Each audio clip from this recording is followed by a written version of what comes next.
So long, 2014. You entertained us but good. To say goodbye, we've been enjoying a retrospective of the top 10 movies of 2014. At the box office, plus my own personal list, which for the first time ever included what I thought were the worst films of 2014. But what better way to wrap things up than to take a look at your top 10? Yes, over the holidays, I asked you to vote for what you thought were the top 10 movies of 2014, and I'm thrilled to announce that more BTT viewers participated than ever this year. You put together a pretty interesting list, so without further ado, let's take a look. Just squeaking in at number 10, barely beating out Edge of Tomorrow and Big Hero 6, is Birdman. Alejandro Gonzalez Inarritu did something unusual for the indie circuit. He appealed to the fanboy community, exploring what happens to our favorite comic book heroes after they don their cape. This coincides brilliantly with the current fanboy gravitation towards more intellectual content, thank you Christopher Nolan, and has resulted in a hot Oscar contender that has the fanboy, and therefore the internet, stamp of approval. Will your admiration for Michael Keaton's comeback translate into strong Oscar ratings? Not so much at the box office though, at least so far. Then while Big Hero 6 didn't make your top 10, two other animated films did, and the first at number 9 is How to Train Your Dragon 2. As DreamWorks Animation fights to just stay alive, Jeffrey Katzenberg can take heart that he's at least getting one franchise right. He and director Dean Dubois want to keep it that way, which is why they've pushed back the release date for the final entry from 2016 to 2017 to make sure it lives up to the hype. Just one question, how old is Hottie Hiccup going to be this time around? Speaking of things that age well, that's definitely how one could describe Ben Affleck's career.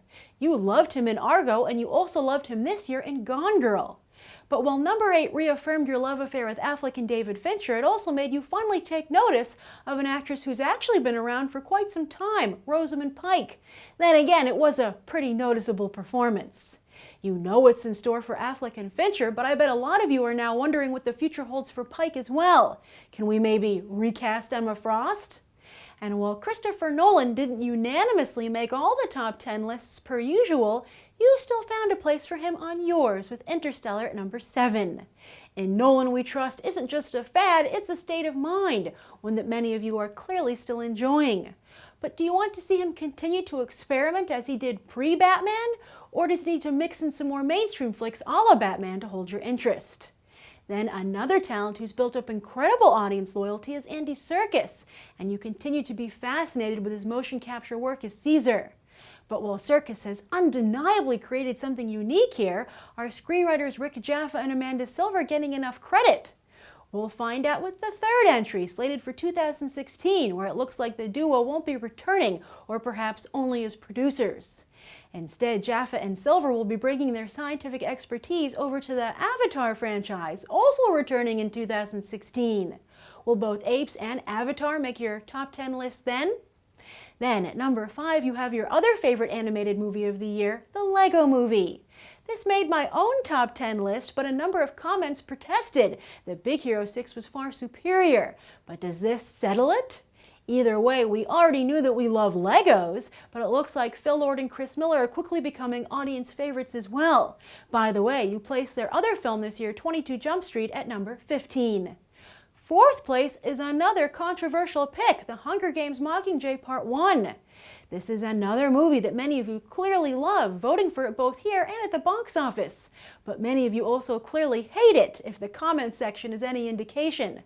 Which is interesting because Mockingjay Part 1 definitely plays into the more intellectual content that you're otherwise universally celebrating. What makes lots of talking in Birdman and Interstellar riveting, but boring in The Hunger Games? Alright, now it's time for no controversy. Everyone seems to agree that we're just passing time until the next Marvel movie hits theaters, regardless of the studio, as numbers 1 through 3 all hail from the House of Ideas. Third place went to X-Men Days of Future Past, proving that Bryan Singer's patchwork flick did the trick. What old movies! Thanks to time travel, Singer has wiped the slate clean, even his own films.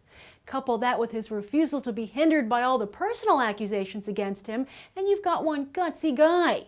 Then again, he probably feels he wasted enough of his career with his Superman Returns detour. Talk about a wrong turn. But now he and the X-Men franchise seem to be undeniably back on track, and perhaps on the cusp of duplicating Marvel Studios' enviable success rate? Yes, Marvel. The other studios still can't beat him even when they copy him. You had a hard time choosing your favorite Marvel movie of 2014, but in the end, second place went to Captain America: The Winter Soldier. But hey, back in 2011 you ranked him at number 6, so he's got that going for him. And this increased interest in Steve Rogers has propelled him to the center of the Marvel Cinematic Universe, right next to Robert Downey Jr. It's too early to tell what the future holds for the Guardians of the Galaxy, but right now, you love them. Many of you paid to see the film multiple times in theaters. Share your exact count down below in the comments. And now as you look back at 2014, you didn't regret spending your time or money. So now that you've crowned Star-Lord and company the best movie of the year, what do you want to see them do next? Become part of the overall Marvel Cinematic Universe, or at least for now, should Marvel Cosmic remain largely separate? And do you see any Robert Downey Jr., Chris Evans, or even Scarlett Johansson level stars emerging here? Be sure to share your thoughts down below. I'm Grace Randolph, and I look forward to talking movies with you throughout 2015.